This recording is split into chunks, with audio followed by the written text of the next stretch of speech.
Yeah, I finished the game last night. I killed the Drenton. They're dead. Very nice. The only game I've won was against Ray in a test game. It's the first multiplayer victory in GalCiv 3. Nobody can take that away from me. Hello, everybody. It's the Stardock stream. We are here. I'm Adam. That's Paul.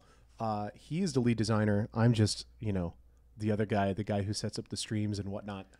But we're here to talk to you about the upcoming Alpha 3 patch, which we're very excited about.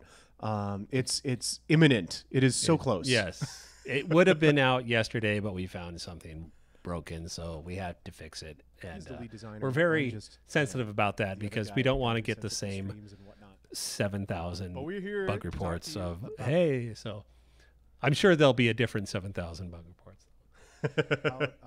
Anyways, so we got the Alpha 3 patch. This is it. We're running it here.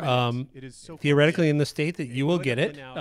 Lots of fun stuff, lots of new things. However, it's still not done. It's not even remotely a game, but it should be a lot more fun of an experience. So it's actually something that you can sit down and play for a couple hours and enjoy. I was just talking about I played it for 6 hours yesterday, and I was having fun. And it was a little bit Farmville or GalaxyVille, because you can kind of spank the AI, but at least AI will try and kill you now. All right, so I'm going to go ahead and go to new game.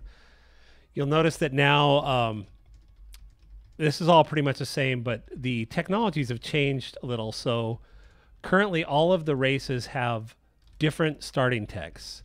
So a lot of people are going to be like, I played Drengen and I couldn't colonize first turn.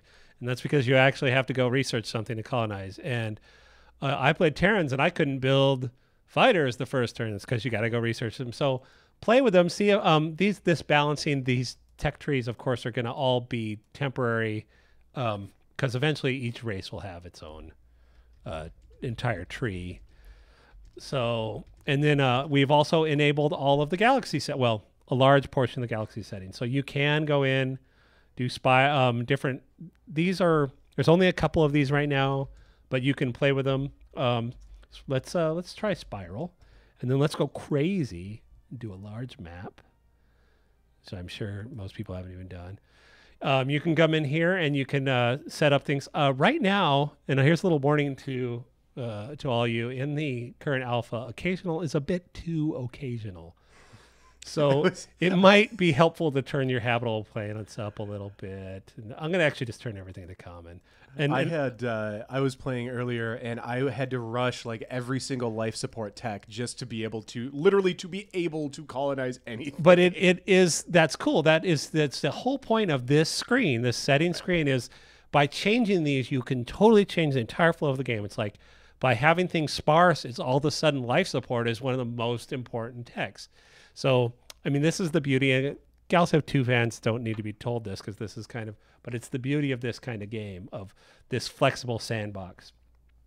All right. Oh, and I'm going to change these. We got some fighting words from one of the commenters. Some of the commenters want you to pick something besides Terran because Terrans are boring. I would, except for that I have some ships I wanted to show off in the ship designer, and they were done with the Terran parts, so... And besides, the Terrans aren't boring; they're awesome. They're I kind of like that the Terrans are badasses. Well, there will be more badasses once we get the actual flavor into the game. I'm excited for the campaign, which I assume that Chris is going to be writing. And Chris, if you don't know, we hired a guy named Chris Buckholz, who was a longtime writer for Crack.com. He works with us now, and he's doing pretty much all the writing for GalCiv at this point. And it's very, very cool. I think everybody's going to be real happy with the quality of the writing in GalCiv 3. I mean, it's a big step up for Stardock for sure. Yeah, well, I'm going to be essentially designing the campaign, and then I'm just going to hand it over to him to do all the fun stuff. He's actually right now writing a bunch of new colonizing events. They didn't get into the alpha, but by the next alpha, there should be a buttload of them. I'm going to do an obligatory buy. Okay, so we now have you still have your crazy fail boat and... Okay. So whatever, you love the colony ship. Okay. So I'm going to start building my shipyard. We heavily redid this. Now you can see We have the military spending down here. So the yellow, the further you go yellow, you're doing social production. You're building on your planet. If you have a starport, you go red, that you're building on your starport. If you don't have a starport attached to that planet, this is not currently being grayed out, but it is essentially disabled, and we will eventually, on the per planet screen, we'll just disable it. So it does make these numbers below a little confusing if you don't have starports, but hopefully everybody will get a chance to play with that. All right. Let's see. The other big things, what else have changed? So the technology tree is now in. It is not, like I said, it's not a finalized tree, but you can actually go here, look around. And darn it, it didn't get in, but I did fix all those weird wrapping titles this morning, but that'll be in the next build. There are branches in the tree that are disabled for the alpha, especially like if you go down to diplomacy, interstellar governance, disabled in alpha 3, disabled in alpha 3. But so you can see them, you just won't be able to get to them. But if you want to read their descriptions and know what we've got planned, you can go through all those. A lot of them I'm sure will change.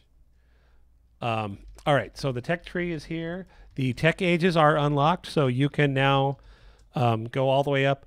I know people are going to bitch about militarization, invasion being in Age of War because you want to go bum rush people. But we're doing some experiments with that. We may end up moving it up, but I really like it being there because it gives everybody time to explore. It also allows us to let the Drenchen be more military without them Zerg rushing you and killing you.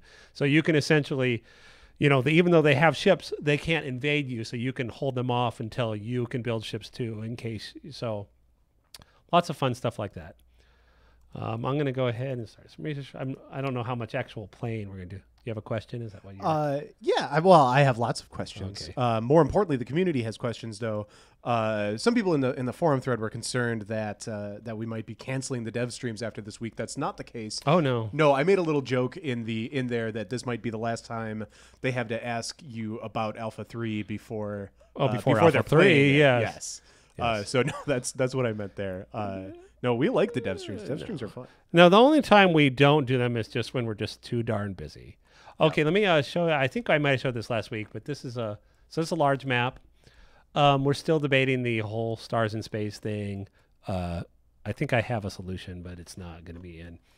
But yeah, so once you get used to knowing where they are, it's really hard to go without those. Man, because just pointing out into gray. I hope there's a star out here. Man, it's super frustrating. I may, if you end up going with putting that off on a stellar cartography tech, I might just mod it back in for myself. Yeah, well, in GalCiv 2, we had it in the mini map, and it was an option. You could just turn it on and off. We might do that. The other suggestion was to tie it into sensors or to tie it into your range. So it would be like this. It would be around. So you'd only see a little bit. Range. You couldn't see, these, but you could see these, and it gives you targets, and then we could have sensor text make it a little further. That would be kind of interesting. Yeah, I really like that, and so that's one of the things we're playing with right now. So anyways, aside from that, lots of new. You can mine. Do I have any resources around? I might have to do some cheating. I don't have any Durantium in my asteroid field. Okay, so that's enough playing normally. Let's do some cheating. Okay. I think we've all seen the first 10 turns of GalCiv a couple times. Yeah, a million times. So. Okay, so there's some Durantium over here. Is there any real... Now, honestly, right now, the only things really using resources are... right now, the asteroids are a little bit of a dance party. we fixed that. I just didn't get into the alpha build. So they look so much better though. Oh yeah, they're just too fast. I had them essentially to slow everything way down. So now they just start subtly moving. Whereas right now it's like. I kind of like Asteroid Dance Party. That's going to be our in-house band. Yeah. I think. That's not a bad idea.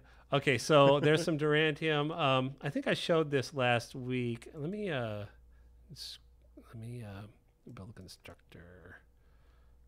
Done, and I'm going to cheat him up. We had a good question in the chat. Will the Taurians be coming back? I know we have some plans for the Taurians, probably. The Taurians, as far as I know right now, are have been converted into foodstuffs for the Drengen, but... Oh, man, I totally missed a Drengen farming technology joke. Yeah, there you go. See? They, you know, expansion. They'll be back. I'm sure there's a few of them out there struggling to be free. But you can always hack your own with a mod, certainly, because you can build your own at races. the very least, they'd come back. But I think that in the story, I mean, this is there's an overarching story that they do come back. But essentially the extent of this battle, they're pretty much hosed. Okay. Oh, that's not a constructor. That's a colony ship. Oh wow, big galaxies are kind of big. I guess I should colonize something. Where's a good planet? Since I'm cheating already. There's not really any great ones here. You go there. Okay, so I'm going to build this here. Command, construct. Oh, we had a good question from the forum. Do you have any plans for moons? I see them orbiting the planets and wonder if one day they could be colonized or used for some other purpose. Currently, they will not be colonized, but they will give you bonuses. They're like features, right? They're a planetary feature. We're going to have rings, and I have a planet type called Shrouded that has like an asteroid belt around it, and all of those give you different advantages to different things. Right now, they're all pretty much just flat, but eventually they'll all give you unique special features. So anyway, I didn't really I meant to show this, is that here, okay, so now this is mining this Durantium, and it's not obvious because we didn't get a context window in, but if you build a star base, anything within that ZOC, with that area of effect, will be mined. And then once you build a mining ring on that star base, you can then up those yields and up those yields and up those yields. And you can essentially get 10 Durantium out of a Durantium at a time. We now have this little tab here, which will probably be moving. There's the resource tab, so you can see I have 1 Durantium, which means that I can build a ship that requires Durantium. Now, at the moment, only like some of the more advanced features are requiring Durantium, and that will be changing. We might make it so certain improvements require them. That's all balancing, and we'll be doing that throughout the whole, the next year or next 8 months or whatever. So that's there, and the game will actually unlock you ships that require Durantium once you get there. Let's see. And unfortunately, I'm sorry, we still only have that. So this is still not working super perfect, but here's a generated planet. You can see that it's got, it actually sticks to the continents. You got this nice, it's nice the way these work is it really plays into adjacency where you go here and you go, oh, there's 3 of these. I definitely want to put factories here, but I have this influence bonus and I'll end up wasting if I put it there. So maybe I should do 2 factories here and then put an influence, which I don't have one yet. So I'd have to unlock it. And then 2 economics things, which get bonuses from influence. So it adds a big, a lot of fun to that. So Durantium, let me go back to the tech tree really quick. And engineering. So the weapons, you can see here, or actually ion drive, like these things here, some of the things under hyperveil projection are essentially assists, like allow you to speed up other races, allow you to allow up the whole fleet. Those will require resources. In the weapons, anything in the augments will require resources. The bad news is that means that early game you don't really need any resources. So that's what we have to kind of balance, is find a way to make resources mean something in the beginning.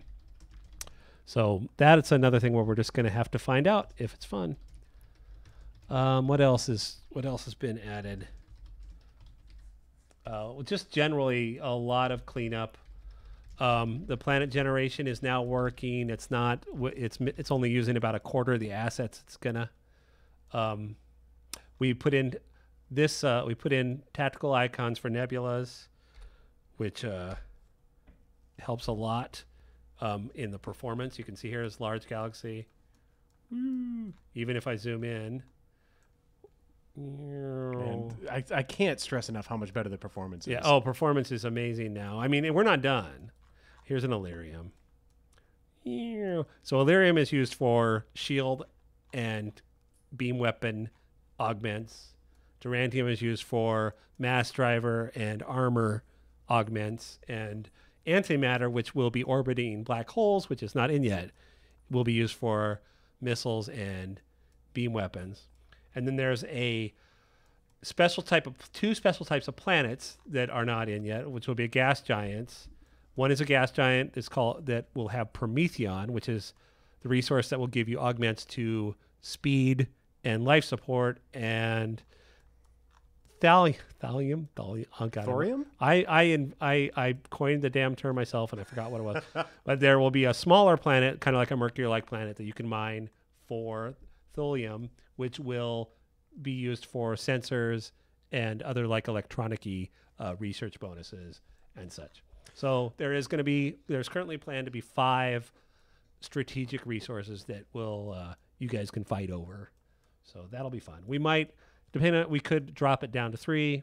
Who knows? We've got a lot of testing with them to go. We had some good questions in the chat here. I'm sorry. Are you excited about something? The have a 19. This is the opposite of when I played, where I got to kill them because they had no good planets. Okay, anyways. Okay, we had a couple good questions in the chat. Will the planets on the map update as their population grows and buildings start populating the planet? I know we have some city lights and things, but I don't know if we have plans for that to actually buildings change. Will not show up on the main map. We don't want to go. I know everybody loves this, and we thought about it. And in Spore, where we don't want actual 3D buildings or anything showing up on there. What they will do is affect the light map and so where you place things. Now in this view here, which I unfortunately came in just in time to see the entire Pacific Ocean. Hey, there's Hawaii. And there's a big seam in the ocean because I was lazy when I was testing this. Gotta fix that, even though I've been told to fix it like 7 times. Okay, so here comes Asia. So you can see over here, I've got a factory right here in China. So, I'm a little north, but so say I had a factory in Australia, there'd be a much brighter set of lights there. And then it would also and we're hoping to have them essentially shine out, do some beacons. What we want to avoid is actual physical structures because that tends to look kind of cartoony. Sure. And we're not really going for that look. So we do have some plans to sexy it up, but we are not going to go full Spore world where you can see a building from space. It just adds way too much complexity for especially when, let's face it, we all play like this. So yeah, I find myself in icon view most of the time. I'm not. Well, that's one of the things I really love about what we changed about the icon view, and I know some people complain about this, but I love it, is that you can play zoomed in a little and see in the foreground, right? And then as you zoom out, things go icon view by distance from the camera instead of distance from the plane like it did in GalCiv 2. So you can start seeing, oh, look, you can do all that, but you're not just all icons all the time. So by people complained, he means I complained. But, I don't know if you complained, but I know other people have complained about it. Yeah, but I think it actually adds a lot to do it this way. It's not a huge deal, I don't think, one or the other. And if you like it, then, yeah. I mean, Paul gets to win all those arguments anyway because he's the lead designer. Well, but I try. A couple more great questions. Corn on the Con wants to know, will there be anything like large space-based artillery? Like shooting across hexes rather than fleets kind of running into each other, or running into planets, or running into starports, or running into shipyards, or whatever. Not that I would be prepared to discuss. Probably not in the base game. Sure. We will have. That's kind of not really what GalCiv's about, but we have played with the idea of doing stuff like that. But mostly, we want your fleets to duke it out in death matches, and we don't want people shooting each other from the side. Now, the closest thing we had in Twilight, we had the Terror Star, which was only one tile, but it affected whole solar systems. Sure. We don't have anything like that in the base game of GalCiv 3 currently. Another good one. Have you considered making research blind, i.e. you choose a category and you get a random tech instead of choosing specifically what your research is, and if not, could it be an option? Oh, geez. That would be kind of a tough one with the way our tech tree works. Yeah, our tech tree wouldn't really work that way. I mean, the whole half of the point of the game is to discover research pathways, and also once you have research trading, once diplomacy comes in, right? There's a lot of that. You need control of that. It would be an interesting experiment and maybe a mod, but no, currently we are not playing with anything like that. Sure. I do like the idea in general. You could totally do it with a mod if we wanted to try it. Another one. What is the best way for us to help in this phase of alpha? Do you want feedback on fun and balance, or what? That's kind of a broad question. Mostly find bugs. Find bugs. Tell us when things explode. There are a lot of bugs that are super obvious. We need to hear about those. But it's more the things that we don't see because we play it every day, and we just work around them. So those things need to be exposed. Balancing bugs. The tech tree is nowhere near finished, but big broad strokes wise, it is kind of behaving how we want it. So when you go, because of this tech, I can never get here, or everything's too slow. I'll tell you right now, it's too slow. Everything is too slow in this build. Next week, hopefully, I'll fix that a little. But those pacing issues, one of the first things I learned here's a couple large ships that are new to the game. So now you can actually get up to battleships. I have not actually seen those. And these are auto-generated ships. You can see this is a, and then let's see, so Corvette, and this is the cruisers. I only have 2 Terran larges in right now, but they do, it's using the same one. So there's the destroyer, and you can see these where it says, well, you probably can't because it's small, but destroyer D means that it's got a destructive augment on it, and L has a long range augment. I need better initials for those things. So you'll start seeing those. Those all require resources, and the tooltip should say, yeah, see this, holy moly. Okay, that's a mistake. Apparently, I also have singularity drivers requiring a resource right now. So this ship requires 9 durantium, but it would kill you dead. So these things are in here now. In the next build, I'll probably take out those high-end things. Of course, if you're getting to singularity drivers, you've been playing for quite a long time, so you probably will have 9 durantium. And so there's a great thing that I'd love to hear. Is that too much? Is that a good idea? I don't know. Sure. We'll find out once players have time to beat on it. Okay.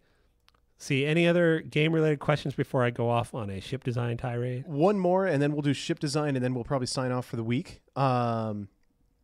For mods, will you use Steam Workshop and/or a program like Nexus Mod Manager? I think we've addressed this before, but it doesn't hurt to. We're planning on using Steam Workshop for everything we can. Sure. So because it's really easy for us, like compared to other ways of doing that. Yeah. So yes, it won't be like you have to go find some forum somewhere on the deep, dark depths of the internet. No, we want to use Steam if at all possible because it's the easiest thing for people to access. If there was an easier solution, we would use that. And because we have multiplayer now, we need to make sure that there's easy ways for people to keep their mods up to date and all that. Because if you're going to play modded multiplayer, you better make sure everybody's on the same mod. And I know we have some plans around dealing with that within the client itself, but certainly Steam Workshop will make that quite a bit easier.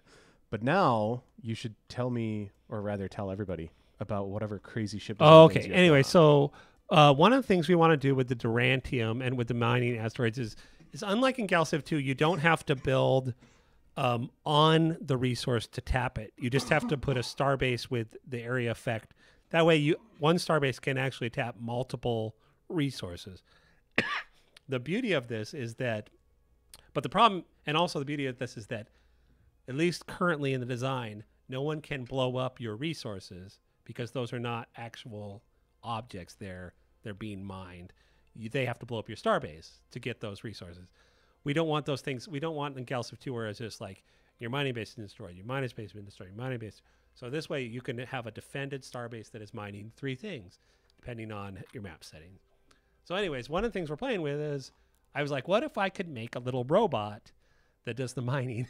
So this is what I do at night when I'm not working. So last night while I was watching bad sitcoms on Hulu, I decided to make a little robot. So this is phase 1 of my little robot. It's my and then I kept playing with him. I got his arm, and I was like, well, I can counter rotate his arms and make him kind of move. And then I was okay. So then I'm like, I need him to have a little laser that's beaming into things, right? And then I put some little sprockets on him, and then I'm gonna touch this up. I don't really love this cockpit, but anyways, it's pretty cool. The neat thing about this is I can actually, and I actually just did, I actually can export this in the non-alpha build and turn it to an object file, obj file, which I then gave to another guy to print out. And I'm also going to give this to our cinematics team to use as the little robots in the cutscenes. So it's like, it essentially is, I'm essentially doing cheap 3D modeling. Anyways, so I made my little robot. He's got some animations. And then I was like, well, what if I had him set up around an asteroid where he's doing little mining things? Oh, this is a great question. And it ties into the way that our borders work. Can star bases from different factions compete for the same resources? They can, but the person who gets them first gets them. They don't break until, really? although if that person's influence overlaps it, it'll steal it from you. So it's all depending on your cultural borders. So It's depending on the area of effect and your cultural border, yes. Right. So you could theoretically, if you're in kind of a Cold War with somebody, Yeah, you can could just culture. pump your culture. This is essentially our way of letting you culture flip like you could the mining things, except for this way it's really hard to do, but you could do it. So anyway, so I've got my little mining asteroid thing here, and then I literally put these guys in. Oh, wait, no. So this guy is here. I'm going to use him. I literally grabbed this guy and saved him as a part. So he is actually not a ship design anymore. He is a robot. He's a little part. I can put as many of them as I want on here. So then once I have my little robot, I went back to design mode and I put them floating around this asteroid. Oh, it looks like I did something weird. That's weird. I've seen some weird bugs with the ship designer where it's like things get rotated. Yeah, out of it nowhere. did that again too. I'm going to have to report this. So if I exit and then come back, are they still rotated? Sorry, you'll catch us on the QA here. I think it's, yeah. Okay, yeah, that is definitely a bug. Hey, Jesse. Hopefully you can reproduce this. I have no idea what, I have never seen this. Maybe it's only in the Steam build, only in release. Anyway, and then I took this little guy. I added one without the laser and had him flying around. I love that this is what you do with your free time, Paul. This is what I do in my free time. So anyways, then I actually literally took this and stuck it in the game. And now if you research an asteroid, a Duranium asteroid, these little bots come and start welding it. This is a temporary thing. It's kind of a tech demo, but it's really cool that we can do this. The other really funny thing I did was this. So let's grab our mining bot. This is a ship design kind of extravaganza. You can go in here. I'm going to select his arm. Oh, darn it.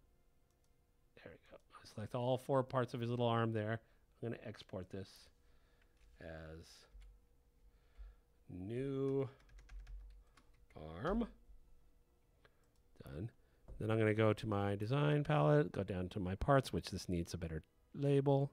Grab the new arm. I'm going to put an arm on his head. And that arm has the same animations. I put an arm on his belly. Right? So now he's got all these arms. And then I could go absolutely crazy. Select all this again. We need a faster way to multi-select. And to scroll. Is that everybody? Yes, that is. Oh, wait, no. No, you missed a couple on the... Okay. Oh, they didn't have icons. Oh. And then I can export this as new bot. Then I can literally go in here and put. So you can, one of the things, like you can do this to create hulls. If you don't want to do templates, you can actually create hulls for ships. New parts bot. So yeah. So now I've got a multi-arm one, and I could put 10 of those on there. I can go crazy and put a bot on top of a bot on top of a bot and save them and save them. So essentially what we're saying is you will be able to kill the frame rate in the game. One of the things we're going to do is, probably not right away, but we're going to add a little option in the ship options, a little thermometer that will show up here that shows a performance review of whatever you design for the advanced people. That'll essentially say how many draw calls it's going to use and how many triangles and how many textures it's using. And then for normal people, it'll just have a little thing where it's like it'll be like green, green, green, green, green, yellow, yellow, yellow, red. Sure. So that we can, for modders, for people to essentially get a flavor for what you can get away with without affecting performance. Lots of new ships in. Anyways, yeah. Very cool. I love these new Terran ships. The bigger ships, they look great. Yeah, so we've got the... People saying Terrans are boring. Well, I'm offended because I'm the one designing the Terran shows. Although, in all fairness, I designed all of the alpha ships, and all of the ships right now are still the alpha ships. We do have, however, it's another fun thing, little fun fact, is that we actually now have people whose job is just to make ships. And that is with this tool. So, that shows that anything you guys want to make, we're using the same tools. The only difference is we can go, hey, wait, we're missing a part, and just go model it and add it right into the XML. And on the ship design tip, I want to, a little preview, I want to get us running on a ship design contest for some of you guys now that we've locked down the... should be safe. Yeah, I was talking to Ray about it. Ray is one of our producers. He's Rain Man in the chat. But we went through that big, painful refactoring of the way that ships work that we couldn't really do that before because when we were thinking about it, it's like, okay, well, we got to hold off. But I want to have a ship design contest because you guys make some awesome stuff. Yeah. And I want to recognize that. And so if you have any thoughts about that, certainly once...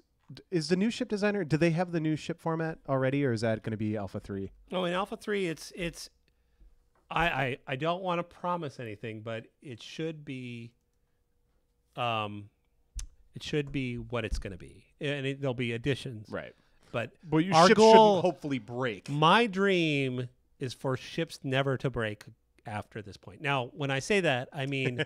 It's a dream. The designs themselves should not break. If we change a component, we go, oh, we don't want the Doom Ray anymore, or we change then that could go away. But what we're going to do is essentially make it so, regardless of functional components put on it, you can open it stripped and then re-equip it. Right. Because I mean that's the only real thing that breaks it is if you have literally technologies that just don't exist. Gotcha. So cool. So hopefully we'll have that up and running. We need to do a little more internal vetting before we send it live and confirm that we're going to do it for sure. Paul's giving me this look like, yeah, I know. This is the first I've heard of it. What are you talking about? No, I've already talked about it before. I'd love to have the more ship designs out there, the better. I would love to. I essentially want to recruit the best people and steal stuff from them or buy stuff from them. And so, I mean, I can't officially promise anything, but that's essentially I see stuff people did with GalCiv 2 ship designer. It just blows my mind, and I spend hours in the ship designer. So kick that around your heads. We'd love to see your ship designs. We want to make sure that we promote them, through Steam and promote them on our forums. And you can always tweet at GalCiv if you have a cool screenshot of one of your ships. We're happy to retweet it and get you some attention that way. It's all good. We want to make sure people don't actually have the. Oh yeah, they do. They can adjust planets per. Yes. I'm trying to remember what's in beta, what's in Alpha 1. So anyway, you guys, I said it in the chat, but we're hoping to get this out next week. I mean, it better, as Paul told me before the stream, it better go out next week. I mean, basically, unless something blows up. you guys should have this very, very soon, and you'll be able to check it out and all that. Yeah. But now that said, we've got a million changes to make, and it's going to change again. And as a matter of fact, we hope to have a patch out later next week that will have more balancing, like the occasionals being too occasional and things like that. Mass sizes that are too heavy and things like that. So anyway, that's it for our stream this week. Thank you guys for watching. We will be back next week with some more GalCiv 3. Hopefully by then you'll have been playing some Alpha 3 for a little while. But tell your friends, this will be up on YouTube shortly. And we'll see you later. Bye. Bye, everybody. Yeah, look.